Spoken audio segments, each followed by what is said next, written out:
In 2007, a single company was so dominant that its name basically meant cell phone.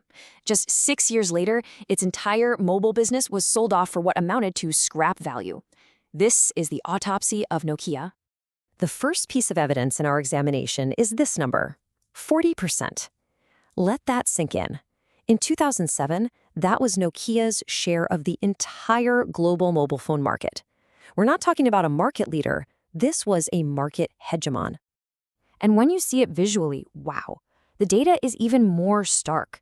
Nokia wasn't just leading the industry, it was the industry. Its competitors were basically fighting over the leftovers. The numbers here tell a very clear story of complete and total dominance. And yet the collapse was just breathtakingly fast. From that absolute peak of power in 2007 to selling off the mobile division in 2013, that's just 6 years, a complete catastrophic failure at a speed that's almost hard to comprehend. So this brings us to the central question of our analysis. How does this happen? Now, the easy answer, the one you always hear, is the iPhone. But that's just a symptom. It's not the cause. The real fatal condition was pre-existing, hiding deep inside the organization itself. In this explainer, we are going to dissect the evidence. And we're going to see that Nokia's death wasn't really caused by a competitor. It was caused by the destructive power of what I call strategic inertia. And this is a lesson that every single leader needs to internalize. Okay, so to understand the failure, first we have to examine the patient at its moment of greatest success. We need to see the machine when it was working perfectly. And we're going to use Nokia's own 2007 annual report as our main piece of evidence. Let's look at the vitals for 2007. Net sales of over 51 billion euros. And get this, that was a 24% increase from the year before. This was not a company in decline. This was a healthy, growing global giant. The picture of perfect corporate health. And this financial strength wasn't just propped up by one or two regions. Look at this breakdown. Europe, Asia Pacific, Africa, China, they were everywhere. Their dominance was systemic. It was global. You couldn't point to a single weak spot on the map. So what was this giant machine actually built to do? Well, the evidence shows it was a hardware machine, an absolutely brilliant one. It was built to produce a massive variety of phones for every single person on the planet, from a super basic phone for an emerging market to a high-end business device. That was its superpower: hardware, variety, and massive, massive scale. But success like that can breed something dangerous: arrogance. And this quote from a Nokia executive in 2009 tells you everything you need to know about the internal culture. They referred to Apple as the fruit company from Cupertino. You can just hear the dismissal in that, right? They fundamentally misread the threat. They just saw a niche computer company, not a company that was about to change the entire world. All right, so we've examined the external evidence. Now we're going to go deeper and look at the internal operating code. Because it's here, when we compare Nokia's internal logic to its new rivals, that we find the critical vulnerability.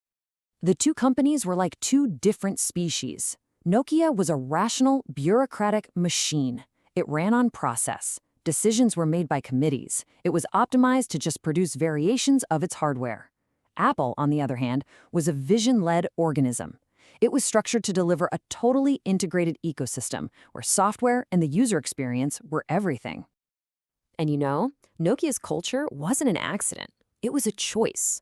Research shows that after some corporate trauma back in the 80s, Nokia's leadership intentionally built a culture that was rational, professional, and really risk-averse. They actively shied away from what they saw as impulsive, visionary leadership. Apple was the complete opposite. It didn't have committees, it had Steve Jobs. He acted as what one person called the top cross-fertilizer. He was the central hub, the integration point, who made sure that every single part of the company, hardware, software, services, all worked together toward one single, cohesive vision. So now let's dissect the pathology. We have to understand how Nokia's culture, which was once this incredible source of disciplined strength, somehow mutated into a fatal weakness that completely paralyzed the organization. Researchers diagnosed Nokia with a condition called temporal myopia. It basically means the organization became obsessed with short-term thinking. They were so focused on the next hardware cycle, the next quarterly report, that they couldn't make the tough, long-term investments needed for real disruption, like building a whole new software ecosystem. And this obsession was driven by a deep internal culture of fear. And here's how that cycle of fear worked. Top managers, they're afraid of competitors and shareholders. So they put intense pressure on their middle managers. Well, now the middle managers are afraid of failing in front of their bosses. So what do? They filter out the bad news, they overpromise, and this creates a completely distorted, overly optimistic view at the top, cutting the leaders off from what's really happening. And this is the critical point. The result of all this fear was paralysis. That finely tuned machine that was so good at making phones became completely incapable of challenging its own most basic assumptions. It simply could not pivot, even when the threat from a software-driven world was staring it right in the face. So now we arrive at the final diagnosis. We're going to synthesize all the evidence and extract the enduring strategic lessons from Nokia's fall. The final diagnosis is strategic inertia. The organization's past success created a culture and structure that was perfectly optimized for a world that no longer existed. Let me say that again. Nokia wasn't killed by Apple. It was killed by its own history. Its success built a perfect machine for a world that was rapidly disappearing. And the lessons from this autopsy are absolutely timeless. 1. Success breeds arrogance, and arrogance blinds you. 2. Internal fear is a silent killer of innovation because it stops the truth from getting to the top. 3. A rational, bureaucratic process cannot defeat an integrated, powerful vision. And 4, maybe the most important of all, your greatest strength can become your most fatal weakness. When you understand all this, you see that the iPhone wasn't the murder weapon. It was simply the autopsy report. It revealed a fatal condition that had been festering for years. Nokia was already dying from the inside.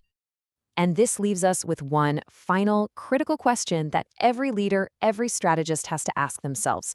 Is your organization's current success building the very culture, the very processes, the very identity that will make it unable to adapt to the world of tomorrow?